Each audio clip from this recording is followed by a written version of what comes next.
can be full weed. And when that was it, but when I cook So much for joining us. Our top story tonight: two sisters are headed to prison after pleading guilty today in the killing of a 17-year-old girl at a Columbus park last year. Markayla Marshall was shot to death at Primus King Park off Staunton Drive last March. Police saying her death coming after a fight between the girls. In Columbus, Georgia, the fatal shooting of 17-year-old Markayla Marshall at Primus King Park on March 31st. 2022 drew intense scrutiny from law enforcement, the community, and the justice system. Markayla, a teenager with family and friends mourning her death, was shot during an altercation that also wounded two others, including her sister and another teen. Present-day investigative developments have unfolded through forensic review, legal motions, and police actions that deepen understanding of the circumstances surrounding her death, while past events shed light on the interactions and decisions that foreshadowed the tragedy. Law enforcement charged multiple suspects in connection with the crime, confronting elements of self-defense claims and legal challenges that have shaped the prosecution's pathway. Every case starts with evidence and works toward the truth. We rely on verified facts, documented timelines, and official records, not speculation or sensationalism. Subscribe to stay updated as we examine each case clearly, carefully, and professionally. Prior to the events of March 31st, Markayla Marshall was a resident of Columbus, Georgia. At 17 years old, she was approaching major life milestones typical for someone her age, including completion of high school requirements and transition planning for adulthood. She maintained regular contact with family members and peers within the local community. Accounts from individuals familiar with her described her as socially active and frequently engaged with friends. She participated in typical teenage social interactions, including gatherings at public parks and communication through social media platforms. Her daily routine included school attendance, time spent with family, and engagement with peers through both in-person and digital communication. In the weeks leading up to the incident, investigators later learned that there had been ongoing tensions among certain groups of teenagers in the area. These tensions were not initially documented as criminal matters, but were reflected in disagreements, verbal disputes, and exchanges online. While such conflicts are not uncommon among adolescents, the content and tone of some interactions suggested escalating hostility between specific individuals. As detectives continue their work at Primus King Park, forensic teams process the scene methodically. Technicians photographed the area extensively, marking the locations of spent shell casings and other physical evidence. Each casing was cataloged, packaged, and logged for ballistic analysis. The pattern and distribution of the casings were examined to determine potential shooter positions and the direction of fire. Investigators also collected clothing worn by victims and any objects in the immediate vicinity that could contain trace evidence. Surveillance possibilities in surrounding areas were evaluated, including nearby residences and traffic cameras that might have captured vehicle movement before or after the shooting. The medical examiner conducted an autopsy on Markayla Marshall. The official report confirmed that she died from multiple gunshot wounds. The examination detailed entry and exit points, projectile paths, and associated trauma. This information was critical for correlating ballistic findings from the park with the injuries sustained. The medical findings helped establish the number of shots that struck her and contributed to reconstructing the timeline of the encounter. Ballistics testing later compared recovered casings and projectiles to determine whether a single firearm or multiple firearms had been used. These forensic steps were essential for identifying potential weapons and linking evidence to any suspect firearm recovered during the investigation. As the investigation developed, detectives examined prior interactions among the individuals involved. Interviews and digital records indicated that Markayla Marshall and other teenagers had experienced ongoing disputes. These conflicts included exchanges through social media platforms, where arguments had escalated in tone and frequency. Police reports compiled after reviewing witness statements suggested that the meeting at Primus King Park was not spontaneous. Instead, it appeared connected to prior disagreements that had unfolded both online and in person. Investigators analyzed screenshots, messages, and comments that reflected arguments and challenges exchanged before March 31st. During early interviews, some witnesses referenced the use of pepper spray during the confrontation at the park. This detail introduced an additional layer to the reconstruction of events. Detectives sought to determine whether pepper spray had been deployed before the firearm was discharged and whether its use influenced the sequence of actions that followed. The presence of chemical irritants could potentially explain certain witness descriptions of confusion or rapid escalation immediately prior to the gunfire. The cumulative review of prior conflicts suggested a pattern of increasing hostility. What may have begun as verbal disagreements evolved into direct confrontations, culminating in a planned in-person meeting. Law enforcement officials obtained warrants to review phone records and digital communications relevant to March 31st. Call logs, text messages, and social media activity were analyzed to establish a clear timeline. Investigators sought to identify who initiated contact, how the meeting at the park was arranged, and whether any threats were communicated in advance. Data extraction from C's mobile devices allowed forensic analysts to recover deleted messages and metadata. Timestamps provided insight into when individuals arrived at the park and whether communications continued during the confrontation. Geolocation data, when available, was cross-referenced with physical evidence and witness accounts. Investigators also cataloged videos recorded at or near the scene. In incidents involving teenagers, it is not uncommon for individuals to record altercations. Detectives reviewed any available footage frame by frame, examining body positioning, audible statements, and the sequence of movements immediately preceding the gunfire. Even partial or low-quality recordings can assist in confirming the order of events. Social media posts made before and after the incident were preserved as evidence. Statements published online could provide context regarding intent, emotional state, or acknowledgement of involvement. Digital evidence often functions as a chronological anchor, either corroborating or contradicting witness testimony. The reconstruction of prior events indicated that the gathering at Primus King Park stemmed from earlier disagreements. Reports suggested that individuals involved had arranged to meet in person following ongoing disputes. The decision to transition from online arguments to a face-to-face encounter marked a significant escalation. Clothing collected from participants and reviewed by investigators showed signs consistent with physical proximity and movement during a confrontation. Some witness accounts described confrontational behavior immediately before the shooting, including verbal exchanges and physical positioning that suggested anticipation of conflict. The reference to pepper spray indicated that at least one individual may have anticipated a physical altercation. Whether carried for defensive purposes or introduced during the argument, its presence signaled a level of preparation beyond a casual meeting. As investigators pieced together the timeline, the pattern became clearer. Online disputes intensified, a meeting was arranged, tensions carried into the physical setting of the park, and within a short period, gunfire occurred. Each stage represented a progressive step from verbal disagreement to lethal violence. The structure analysis of discovery, background, forensic findings, digital records, and prior conflict reveals a sequence shaped by escalating interpersonal tension. The investigation's reliance on physical evidence, digital data, and witness accounts provides a comprehensive framework for understanding how events unfolded on March 31st, 2022, at Primus King Park in Columbus, Georgia.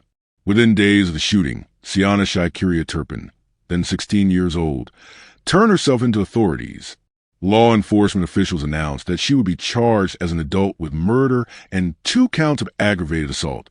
Police tonight issuing a second murder warrant in the death of Markayla Marshall. She was shot in Primus King Park in Columbus on March 31st.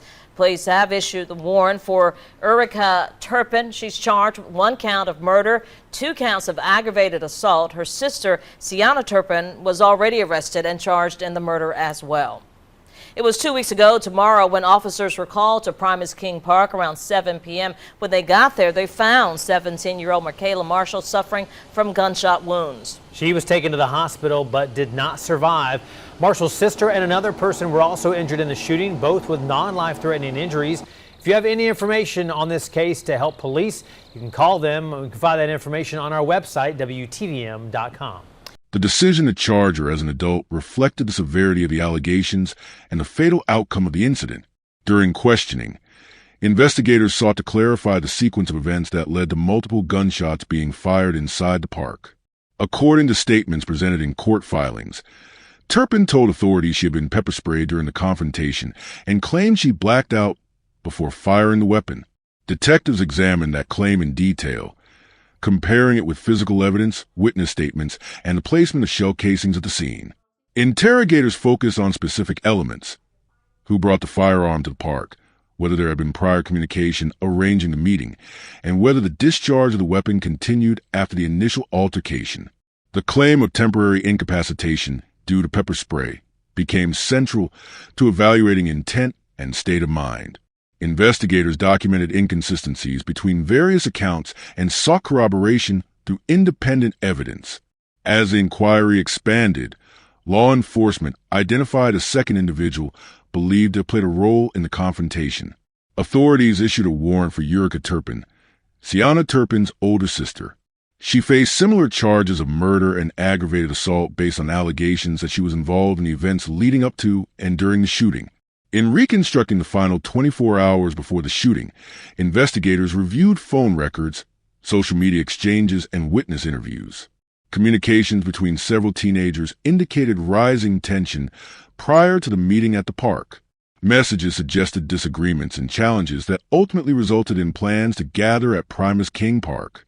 On the day of March 31st, 2022, individuals involved in the dispute followed routine activities before the confrontation. Family members later stated that Markayla had left home expecting to meet peers. There was no indication from relatives that the day would end in violence. Friends described standard after-school interactions, including conversations about meeting at the park. Investigators determined that the meeting was not spontaneous. Evidence suggested that multiple participants were aware of the planned encounter. The presence of pepper spray at the scene became a focal point, with authorities seeking to determine who possessed it and when it was deployed. Witnesses reported an argument escalating quickly once the parties gathered. Surveillance of the broader timeline showed that tensions were not confined to that afternoon. Prior exchanges, including online communications, demonstrated hostility. Detectives documented these interactions to establish whether the meeting was arranged with an expectation of confrontation. Sienna Turpin formally surrendered to police in early April 2022. Following booking procedures, she was held on charges of murder and aggravated assault. Court records indicate that she entered pleas through legal counsel as the case advanced toward preliminary hearings. Authorities continued searching for Eureka Turpin after the issuance of an arrest warrant. She remained at large for a period before being taken into custody in June 2022.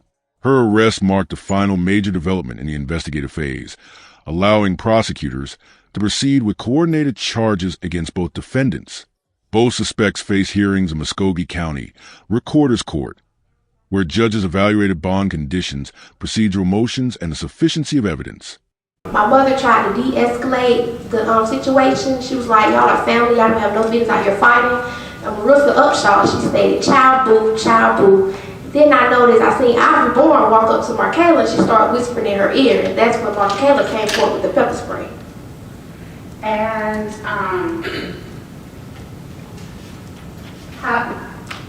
what did you think after your pepper spray? Did you have any thoughts? I was panicking.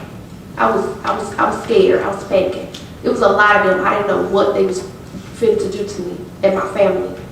How did the pepper spray feel? How did you feel after? It was burning. I feel like I was going to have an asthma attack. Do you have any medical issues like asthma that yes, ma'am. you were concerned about? And why did you pull out your gun? I was trying to defend myself, my family. She was headed towards my nephew with the pepper spray that could have caused serious body harm to him. I was scared. I was feared. And why did you fire your gun? I was scared.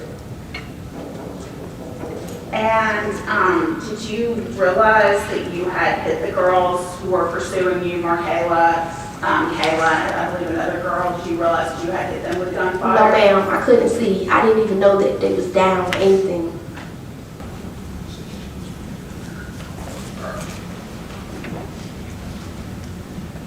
So would you agree that you shot 11 times? Well, if it's on video, yes, sir. You are not aware of anybody else shooting out there? I don't know. Markayla didn't have a gun, right? I don't know what she had. I didn't even know she had the pepper spray.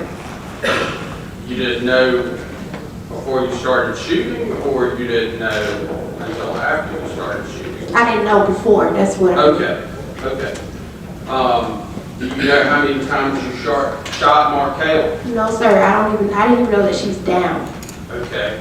And you testified earlier that you couldn't see, correct? Correct.